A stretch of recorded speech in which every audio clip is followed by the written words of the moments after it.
Hello વિદ્યાર્થી મિત્રો, સ્વાગત છે તમારા બધાનું વિદ્યા સેતુ હસ્તી યુટ્યુબ ચેનલમાં।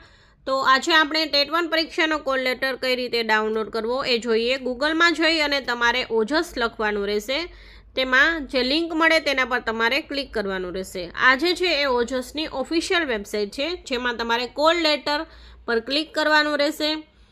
તેમાં તમારે પ્રિલિમિનરી એક્ઝામિનેશન કોલ લેટર પર ક્લિક કરવાનું રહેશે। પછી તમારે સિલેક્ટ જોબ પર ક્લિક કરવાનું, જેમાં એસીબી તમારે ટેટ 1 પરીક્ષા આપવાની છે, ગુજરાતી મીડિયમમાં આપવાની છે તો ગુજરાતી મીડિયમ સિલેક્ટ કરવાનું, ઇંગ્લિશ મીડિયમમાં આપવાની હોય તો ઇંગ્લિશ મીડિયમ અને હિન્દી મીડિયમમાં આપવાની હોય તો હિન્દી મીડિયમ। અહીંયા હું ગુજરાતી મીડિયમ સિલેક્ટ કરું છું। પછી તમે અહીંયા તમારો કન્ફર્મેશન નંબર નાખશો, બર્થ ડેટ નાખશો અને કેપ્ચા નાખશો। પછી પ્રિન્ટ કોલ લેટર પર ક્લિક કરશો એટલે તમારો કોલ લેટર તમને મળી જશે। તો જે કોઈ પણ વિદ્યાર્થીને ટેટ 2 પરીક્ષા આપવાની છે તે અવશ્ય કોલ લેટર ડાઉનલોડ કરી લે। કોલ લેટર ડાઉનલોડ કરવાનું ચૂકશો નહીં।